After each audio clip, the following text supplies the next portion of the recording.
So let's jump again into yet another Transformer Slag podcast Patreon listener question. Once again, if you want to be part of the Transformer Slag Patreon, come join us. Let us know that we're doing a decent job here on the podcast with the daily Transformer news, information, and educational discussions about our hobby. Patreon.com/Protoman. What does it get you if you join the podcast? Well, you get your name and the end credit scroll at the end of every segment moving forward from your patronage. Gets you access to the exclusive Transformer Slag Discord, where we post all kinds of rare lore, deals, merchandising, news breaks there first, all kinds of stuff. You save money on your hobby being part of that Discord, because we always try to let people know, hey, what's happening at Target right now? Oh, this stuff is on clearance. Awesome stuff like that. Also, depending on what tier you're part of, you may get a little gift in the mail or something like that. And of course, you get to be part of the Patreon listener question if you want to submit something. And we got one of our patrons here, the legendary Billy Brigham. He's been with us for a while, and Billy wants to know, it's been a while, Protoman, grandkids are keeping me busy. Got a question for you. Are we collectors dying off? I mean, back in the day, we would have a 4-foot-long shelf at a Toys R Us when those still existed, loaded with merch, and now we're lucky to see 4 pegs together if they're not already empty. My grandkids rather be playing their devices or their mother's phone and watch other people play video games on YouTube than play with action figures, given that choice. So what is our passion going to look like in the next 40 years? Not just for Transformers, but collecting action figures in general. Appreciate the time. Always looking forward to your posts. Billy Brigham, the BB. You know something? I'm very lucky that I have a father that is also a toy collector, because it kind of gives me a bit of a window into what could potentially be the future. Nothing is forever, but nothing ever truly goes away either. Everything in life has its ebbs and flows. And even something like the Transformers brand. The question of, are we dying out? We're shrinking. I will admit that we are. But again, I look at my father, and I'm going to use my father's collecting, and bear with me, it's going to make sense with everything here. Anyone who saw, I did a Father's Day special a couple years ago where I talked about my father's toy collection and all the stuff that he has somewhere on YouTube. And he's a diecast car collector. He started in the 1960s and then the 70s. Dinky and Corgi, it's kind of like a larger version, higher quality diecast of a Hot Wheels, if you will, or Matchbox. And he still collects that avidly. And I would go with him, since I was a child, I would go with him to Dinky and Corgi conventions. Because, hey, it's diecast cars, I'm a kid, and the truth is, a lot of times, sometimes at these little diecast conventions, you'd have a guy that was selling other toys, and I remember once in the past, even Transformers, because it's diecast cars to them. But either way, and I would notice, when I used to go when I was a kid in, let's say the early 80s, when Dinkies and Corgis were already a 20-year-old brand in the 80s, the conventions were in very large, almost huge bingo halls, and it would have easily 100 tables. And then in the 90s, my dad would take me, and now Dinky and Corgi, it's a 30-year-old brand, and got a little lighter.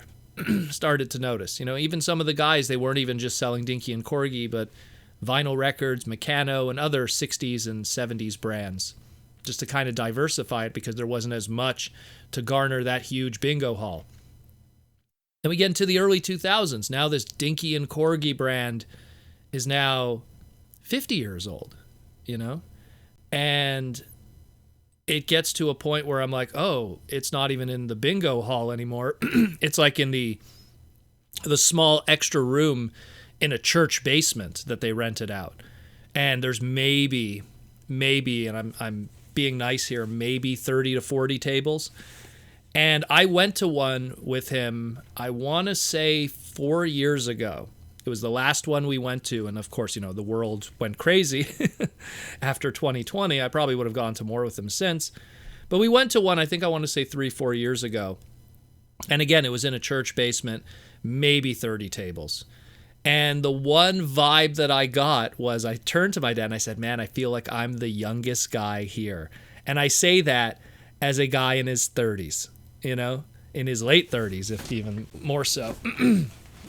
And what it told me is everything reaches its peaks, it has its popularity, but then life goes on and things changes and new things come forward.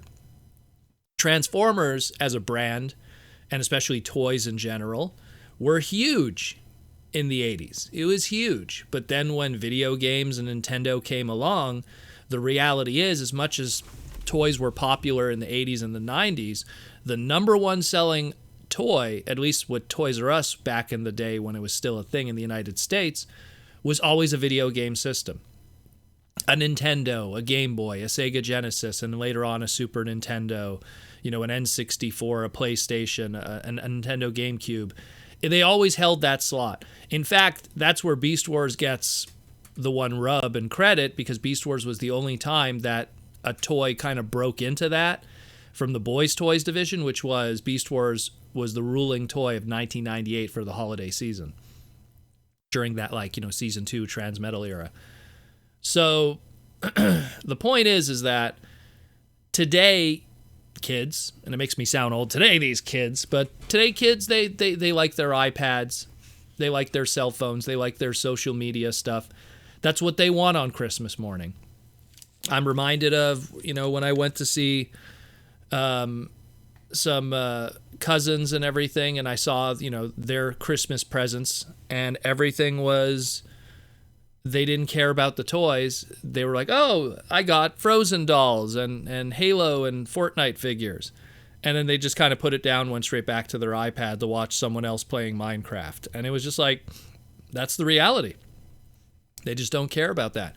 Going to conventions, you know, when you go to as many conventions as I have, you know, and especially when you're running the shows and you're just kind of just sitting there taking in the environment, sitting in a single spot for 8 hours, you start to pay attention to the people around you and the age demographics, and it's mostly adults. I run a toy convention here in Montreal, and I'd be surprised if children come to them, and if children do come to them, it's because their parent, who's actually the toy collector, dragged them there. It's never really the kids want to be there because the kids want to be there. Because once again, I'm reminded of me traveling with my dad. Yeah, I was kind of being dragged in a lot of ways. I kind of wanted to be there too because I was always curious, but I was kind of also being dragged to these Corgi and Dinky diecast conventions because Lord knows if I had a choice, I probably wouldn't. Rather go to the arcade or Toys R Us and get my stuff than go to that thing where, you know, you look today and it's kind of the same thing. You know, I get a feeling those kids, if they had the choice, they wouldn't want to go to those conventions. They'd probably rather just stay at home and, you know, watch some guy on YouTube or something. The irony in that statement, when you really think about it. Getting to your part where it's like, what will happen in the next 40 years?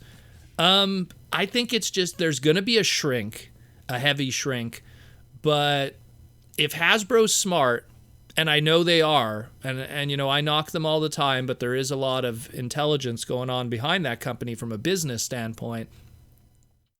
You know, reality is that it's their number one brand that they own. You know, they have Star Wars, they have, you know, Marvel stuff, but they don't own those. They just license those. Transformers is their bread and butter, and it's been their bread and butter since the 80s. It really has. You know, they could rely on those other brands as much as they want, but they don't own them, and there's always going to be some kind of debt involved with that. So they're never going to get rid of Transformers. It'll always just keep evolving, keep transforming, but it'll always keep evolving into something else. If the Transformer brand is not making as many toy sales, then they'll change it to something else. They'll focus more on the video game aspect of it, which they already are. You cannot say that Hasbro hasn't been putting out a lot of cell phone and app-based Transformer stuff to match that audience. The success, of course, has been variable, but the point is they are trying because they are recognizing that this is the future. So, but if somehow magically tomorrow Transformer toy sales go to zero, they will still keep that brand around. They'll just use it in whatever is the hip thing. If all of a sudden, kids really like, I don't know, slime-based toys or something, there's going to be a Transformer slime-based toy line. The Transformer brand, and I've talked about this before on streams and stuff, has been notoriously known for changing what it is to match the market. And this goes all the way back to G1, because after 1986, when really the peak of Transformers for G1 started to waver, season 3, season 4, it's done. It's done. 1987, here comes these Ninja Turtles by Playmates, and they start taking over the world. And what did Transformers do? In 1988 and 1989, to counter that, they made the Pretender shells. They made this mutant kind of look to it, these monsters, because they saw what was going on the other side of the fence and what was being popular with kids. When Micro Machines was popular with Galoob, they made Micro Masters to get on that popularity. They were not stupid. When Toy Biz was rocking it with the X-Men action figures, and the Batman action figures were selling well through Kenner, same thing. Hasbro was looking at what was going on with those and said, well, then we're going to make the Action Masters, because we're going to have more action figure-based Transformers as opposed to stuff that has the transforming element. They tried to do that. Now, again, all of these things, varying success, but the point is they tried to change what they were doing to match what was popular with the market. And if you keep moving forward, Power Rangers comes around. They have these dinosaurs of different colors. What did G2 do? All of a sudden, the Dinobots are blue, green, red. And then we keep moving forward. The popularity of Hot Wheels in the mid-90s, when they made a huge comeback in the market and they were doing very well. That's where the Spy Changers, as they were called, the GoBots, where they were more of a Hot Wheels-esque kind of 1/64 scale. You could put it on your Hot Wheels track kind of thing. There was this push always by Hasbro. Look at Beast Wars. Oh, wow, Jurassic Park is really popular. Let's kind of, use that kind of cues. Look at Armada. We have the Pokemon boom. Gotta catch them all, the little mini-cons. You look at Bot Shots. That was because Bakugan was really popular at the time. You look at Creo. That's because the Lego movie and Lego was really popular. Transformers is known for doing this forever. And I'm leaving out other examples. We could get into Rescue Bots with the Rescue Heroes and all the other things, and just go on and on and on. But they've always changed to match whatever's working with the market, and they'll continue to do that. So if something else is really popular in the world and it's taking the world by storm, Transformers is going to match that, because the great thing with that brand is it can configure itself to fit in those other identities if they need to march forward. Again, we're probably never going to return to those 4-foot huge displays of product. A bit, I remember when Toys R Us Times Square in New York was closing. I planned a huge trip just to go there because I wanted to be there before it was done. So I remember I went down there. I also got to see, Nintendo New York, which was another bonus, and a few other things. But I went down there, and it was just crazy to see huge displays like that for the Transformers brand, and we would never see anything like that ever again. Now, I've also talked about how the market is also shifting from a regional standpoint. Hasbro has been looking at the Chinese market more and more and seeing that there could be potentially a future there in terms of age demos.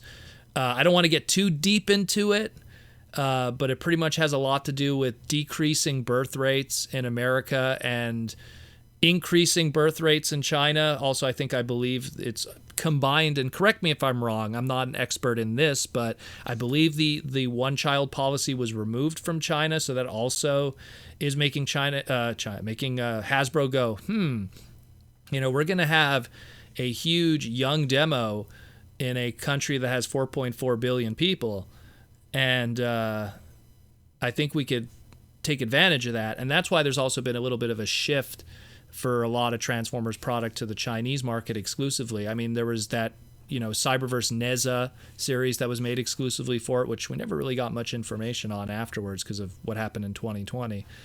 And then, of course, there's a whole bunch of statue product. There's a lot of money to be made there. So there might also be a regional shift. And that happened also in the 80s. When 1986, 1987, Transformers is off the air in America, there was still a demand in Japan, so there was a regional shift where they still got the cartoons, they still got the mangas, they still got, the newer product. We got product too, but they got that product and more because the regional shift happened because the demand was still there while it wasn't happening here in America back in the 80s. So there might be a regional shift in the future too, where it might be a mostly Chinese-based product, much like how it was in Japan in the 80s. Because the market is there while the market isn't here. It's a lot of sad, depressing stuff to think about, but at the same time, it should never affect your fandom. If you love Transformers, and we live in such a global world today, we will always have a way to consume it and to enjoy it.